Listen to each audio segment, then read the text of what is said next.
Topic po natin, 12 bad habits sa paliligo na karamihan ng kababayan natin ginagawa. So, baka ginagawa nyo itong 12 bad habits, mas maganda siguro iwas or at least aware tayo. Baka hindi nyo alam nakasasama to. Tingnan natin kung ilan dito ang ginagawa nyo. Number 1, sobrang tagal maligo or mag-shower. Actually, ang payo ng mga dermatologists, yung oras or minuto na talagang nakababad ka sa tubig, nagsha-shower ka, ideally between 5 minutes to 10 minutes lang daw. Sabi mga 8 minutes lang. Hindi ko sinasabi hindi kayo magkuskus, di ba? Kung gusto niyo magkuskus, baka trabaho nyo, maduming lugar o mekaniko kayo, pwede naman kayo magsabon, di ba? Magsabon kayo nung parts na importante, kilikili, paa, di ba? Pero yung shower na nakababad ka sa tubig, ideally, mga 8 minutes lang. Kasi pag mas matagal, gawin mo 15 minutes, 20 minutes, unang-una, sayang ang tubig. Pangalawa, magdadry ang balat mo. Okay? Masyadong matagal, nagdadry yung balat, mangangati, pati mamaya magka-crack na yung skin, masisira yung balat natin. Hindi rin maganda, kukulubot na at pwede magkaroon ng bacterial infection. So, not too long din ang shower. Number 2 bad habit, mali ang sabon. Okay, may kilala ako. Wala siyang pang shampoo, 'di ba? Tayo ng bata tayo, 'di ba? Yung sabon ginagamit natin sa buhok. Mali po, 'di ba? Ang sabon para sa katawan, sa buhok shampoo. Yung iba, yung sabon na yun ang ginagamit sa buhok, hindi po bagay, hindi po tama yung pH. Mali yun. Yung iba naman, yung sabon, baka sabon panlaba. Alam ko, yung iba gusto sabon panlaba, ginagamit sa katawan o sa muka, mali din yun. Wrong soap yun. Masyado matapang yun, panglaba lang yun, hindi pang muka. Baka magasgas yung mukha mo, maglabas yung pula-pula. So, iwas sa maling sabon. Yung sabon na masyado maraming perfume, yung masyado mababango. Diba? Masyadong mababangong sabon, nakaka-irritate din Kaya kung may problema kayo, maraming mga breakout sa mukha, kung masyadong mabango, may perfume, ay baka very strong scent, baka hindi rin maganda. Kung may sensitive skin ka o may allergy ka. Number 3, pagdating sa antibacterial soap. Diba? Sikat na sikat yung mga antibacterial soap. Actually, may lugar yung antibacterial soap, pero para sa akin, depende. Actually, sa akin, gumamit ako ng antibacterial soap dati. Nung nagkaroon ako ng mga pula-pula meron ako dito sa hita ko ng mga pula-pula. Actually, ano yun, parang folliculitis Diba? Parang may konting infection yun. Parang maliliit na pimple. Tapos nung gumamit ako ng antibacterial soap, I think for 2 months, 3 months, maganda na wala. Pero ang problema lang sa antibacterial soap, hindi rin pwede masyado matagal kasi may pag-aaral, baka mapatay mo lahat ng mga bakterya sa katawan. Kasi kailangan may konting bakterya din, may good bacteria Pag lagi ka nag-antibacterial soap, ang paniniwala, baka matanggal lahat ng bakterya, yung good bacteria matanggal, tapos yung bad bacteria dadami. Pwede pa maging resistant sa antibiotic. Kasi may antibiotic yun May halong antibiotic yung antibacterial soap. Tsaka yung antibacterial soap, pangkatawan lang usually. Hindi sa mukha kasi matapang siya Mas matapang siya. So, antibacterial soap, depende sa kondisyon, kung may infection ka ba. Pero pag sensitive skin, baka hindi pwede. Kung may eczema, baka ma-irritate ang balat mo. Okay? Ayoko magbanggit ng brand pero ako kasi ang ginagamit ko yung face ko kasi dry siya. Paano ko ba explain? Wala tayong na-advertise kasi ang binibili ko naman iba-iba Minsan Tender Care, minsan Ivory, minsan Dove, halo-halo, iba-iba. Ivory, gusto ko sana siya walang amoy, Kaya lang nakaka-dry. Kaya pag ivory na gamit ko sa mukha, dito nagda-dry ako dito masyado. Ang pinaka-oily na nakikita ko yung Dove. Maraming Dove na oily. Parang very oily siya. Kaya yung Dove lang ginagamit ko sa mukha kasi lagi ako nagda-dry. Pag umiedad, mas dry tayo. Tandaan niya, mas matanda, mas dry. Mas bata, mas oily ka. Kaya bata nga, mas malakas yung body odor. Mas matanda, less body odor na eh. So, yun lang po yung mga ano natin. Okay, wala tayong na-advertise. Piliin nyo na lang yung babagay sa inyo. Number 4, bad habits. Baka ginagawa nyo yung sobrang hilod. Like yung nanay ko, nung nabubuhay siya, hilod. Alam niyo yung mga matatanda, mahilig sa hilod. Ngayon, kung meron ka, like ito, meron ako dito, di ba? Dito sa siko natin, may maitim, di ba? Kasi lagi tayo nakaganyan eh. Nakapatong dito, di ba? Pag ibang tao, lalo na pag mga matatanda, nakakita sila ng maitim na ganito, ang gagawin nila, kukuha sila ng hilod, kukuha sila ng bato o lufa, lalo nila kukuskusin. Bawal na bawal yun. Magagalit ng dermatologist. Okay? Kasi bawal ang mga K. Basta meron ka ng pangingitim, meron ka ng pangangapal, bawal ang K. Ano ang K? Bawal kuskusin, bawal kutkutin, bawal kamutin, kalkalin, lahat ng K bawal gawin. Kasi pag ganyan irritated siya, lalo mong kukuskusin, lalo siya mangingitim. Pag tinuloy mo pa kuskus, magsusugat na yan, magdudugo na yan, kakapal yung balat, kakapal na yan, magkakaliw yan, dugo yan ng dugo. Tawag yan neurodermatitis. Kaya may tao yung, actually ito medyo may pagka-mental health problem yun, yung kamot ng kamot. Medyo ano yun, stress or depression. Bata, natutulog, kamot ng kamot. Kaya pagising, sugat na sugat. Tapos pag nagsugat siya, ang kati-kati niya. Kasi sinugat mo eh. Pag makati siya, lalo mong kakamutin, lalo siyang masusugat. Titigil ka lang pag dumugo na siya, neurodermatitis yun. Ibig sabihin nun, sarili mong kamot, kaya bawal nga kutkutin yung mga maiitim. Gusto mo hugasan mo lang, linisin mo lang. Less galaw, mas maganda. Kailan pwede maghilod? Siguro, baka iba yung sa paa, kung may kalyo o talagang talagang madumi, di ba? Doon lang sa mga important part siguro, di ba? Pero basically, kung wala naman dumikit na dumi sa inyo, baka hindi naman kailangan talaga maghilod, maglufa. Pwede naman tuwalya na lang o bimpo. Okay, huwag yung matatapang na scrub. Number 5 tip. Ito, cold o hot water. Ito issue, di ba? Ngayon, sa number 5, hindi maganda yung sobrang init, di ba? Pag sobrang init yung tubig mo, mapapasok ka, madadry ka talaga, mamumula ka. Sobrang lamig, hindi rin maganda. Kasi, actually, ito may hindi naman controversy, may kanya-kanya to. Pag gusto mo cold water, may benefits, may pro and con ng cold water. Ang cold water, kung bata ka pa, okay. Cold water, pampagising, sa umaga, cold water, papasok ka. Mga atleta, after mga workout ng mga young athletes, cold water, kaya nila yan.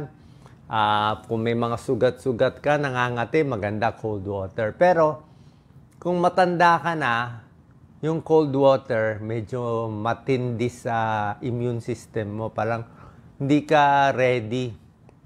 Kasi gusto ng katawan mo 37 degrees. Tapos, malamig, manginginig ka eh. Bata, okay lang manginig. Diba? More metabolism. Sabi nga nila, nakakapayat yung maliligo ng malamig kasi manginginig ka. Pero kung matanda na, mahina na, may sakit ka pa, yung cold water, baka hindi mo nakakayanin. Mas maganda na yung lukewarm, maligamgam na tubig, tamang-tamang init. Okay, so dapat sakto lang yung init. Tapos, mga 5 to 10 minutes lang.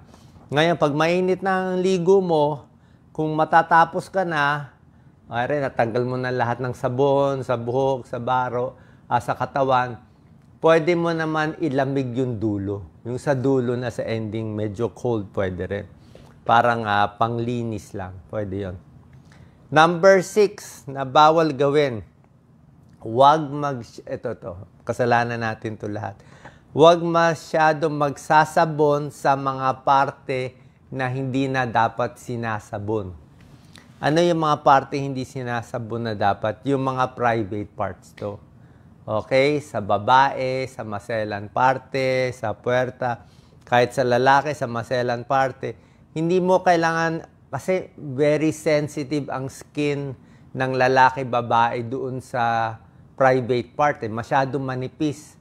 Tapos, ang sabon mo, ang tapang-tapang, kukuskusin mo, hindi po pwede. Lalo ma-irritate yung puwerta sa babae o sa lalaki. Yung private part din ng lalaki, pwede mamula, ma-irritate, baka lalo nga magkaroon ng discharge. Sa babae nga, nagkakos ng bacterial vaginosis pag masyado mong Actually, tubig lang eh. Kung gusto mo konting sabon, dapat malabnaw na malabnaw. Okay? Ang magandang sinasabon itong parts.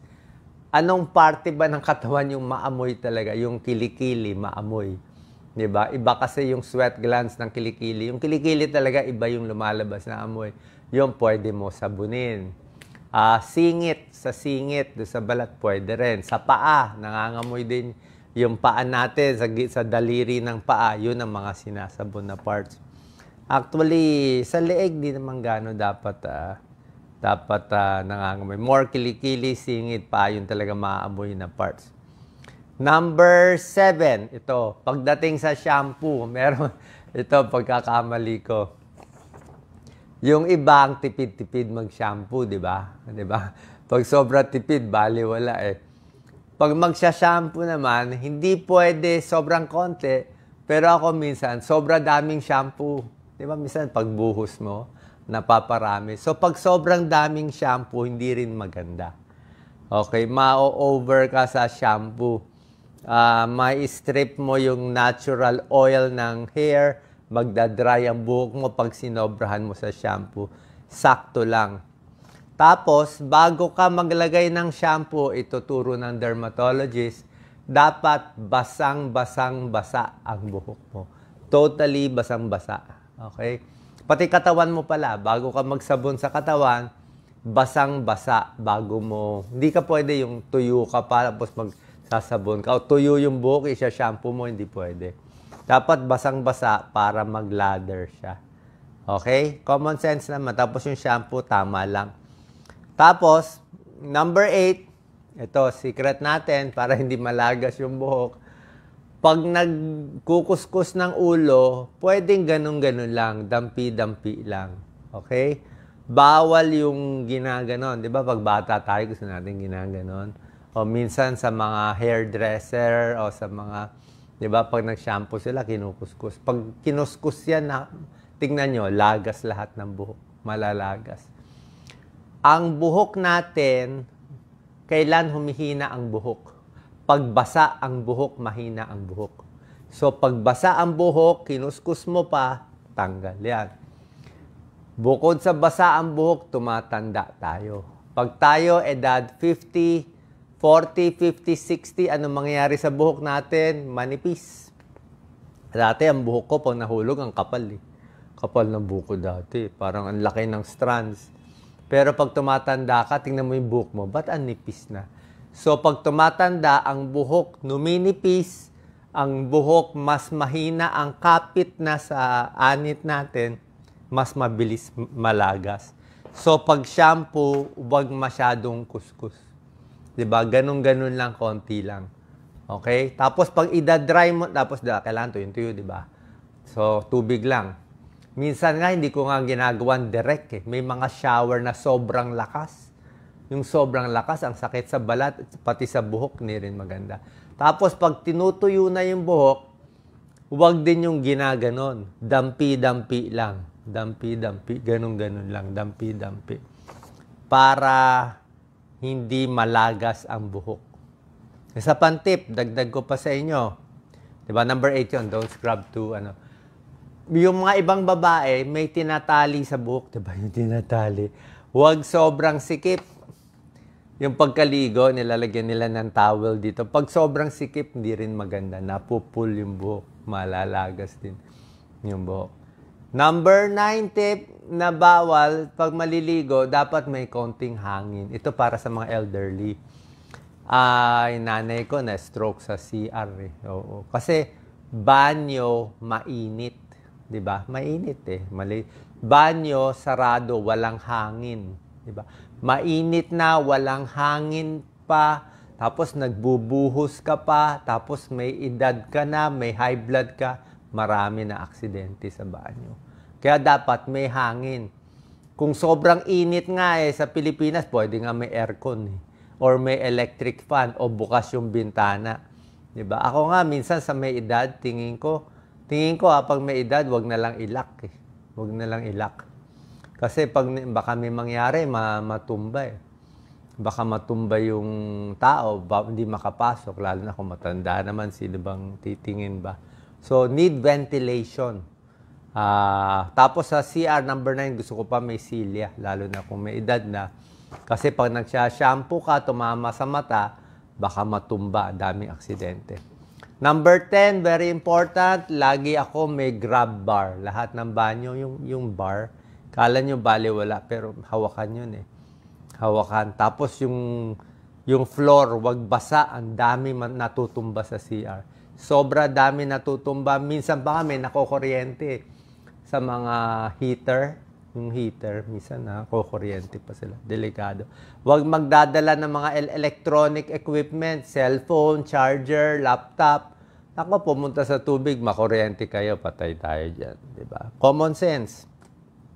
Mga electrical, wag na dun, ilayo mo yung music mo, wag doon sa banyo.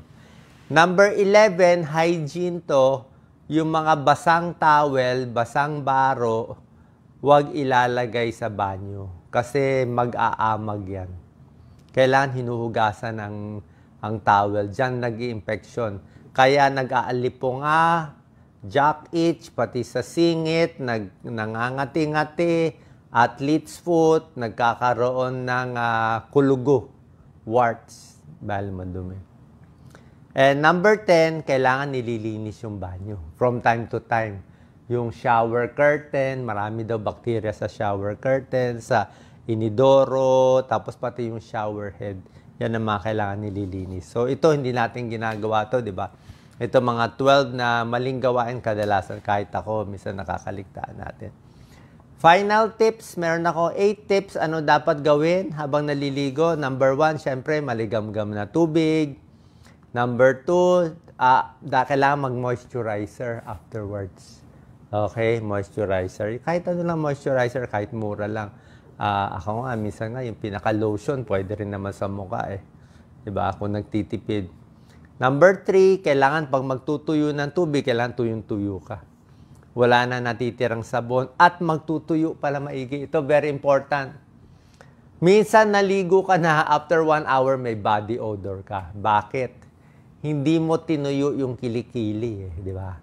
So, dapat tuyong-tuyo ang kilikili, tuyong-tuyo ang singit. Singit lagi hindi natutuyo. Pati yung daliri sa paa, tuyong-tuyo. Kasi pag hindi yan tuyo, nagsuot ka ng baro, after 3-4 hours, basa yan, mangangamoy yan, papasok na yung fungus, bacteria, ayan, mag-i-infection din.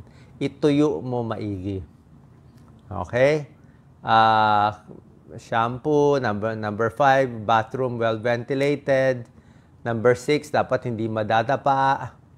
Number 7, ano lang, dry pat lang, lalo na huwag masyado magkukuskus, tapos moisturizer afterwards. Okay? Sana po nakatulong tong video natin. Sa tamang paliligo, may nagtatanong din, ano daw uunahin, ulo, paa. Nasa sa inyo, pero usually, shoulder naman una pababa eh. Ako, hinuhuli ko yung sa buhok, pati sa mukha. May nagtatanong din, pwede ba maligo 2 times in a day? Medyo sobra ang 2 times. Dapat 1 time lang siguro. Pag dalawa, baka ma-dry masyado. At may nagtatanong din kung masama ba maligo sa gabi. Yan, controversial. Baka daw ma-wet lungs, ma-pulmonya, ma-arthritis sa gabi, ma-anemic. Wala pong katotohanan yun. Not true. Tingnan nyo naman yung sa ibang bansa, lahat sila sa gabi naliligo. Diba? Ako, lagi ako sa gabi naliligo, buong buhay ko sa gabi. Bakit? Eh sa Maynila, ang dumi-dumi tayo sa buong araw eh, di ba? Pag naligo ka sa gabi, lalo na warm water, mas masarap ang tulog. Mas maganda circulation. Mas relax ka sa gabi, di ba? Tsaka pag malinis ka sa gabi, lalo na yung buhok mo, hindi ka magkakatigyawat. Kasi hihiga ka na, biro mo, yung buhok mo, nandiyan ka sa kali buong araw, mahihiga ka na madumi ang buhok. Hindi yung unan mo, ang dumi. So pag ang dumi ng unan mo, ang dumi ng kumot mo, tapos iikot-ikot ka natutulog, yung dumi ng buhok pumunta sa unan, pag ganyan mo, pupunta sa mukha mo, magkakatigyawat ka. Okay? So, mas maganda maligo sa gabi. Para doon sa sanay sa maligo sa gabi. Pwede ba maligo pagkatapos mag-exercise? Diba? Baka daw mapasma. Okay? May pasma, walang medical term. Pero, para sa akin, wala namang masama kung bagong pagod ka, pawis ka. Pwede naman maghintay ng mga 30 minutes. Diba? Pahinga mo muna. Relax ka muna. Galing ka sa init. Diba? Relax muna. Relax ka muna 20-30 minutes. Tanggalin mo muna sapatos, medyas mo. Pag relax ka na, okay na blood pressure mo, kalmado ka na, tsaka ka maligo. Wala naman masama doon eh. Para sigurado tayong safe. Sana po nakatulong tong video. Share po natin sa ating kababayan. God bless po.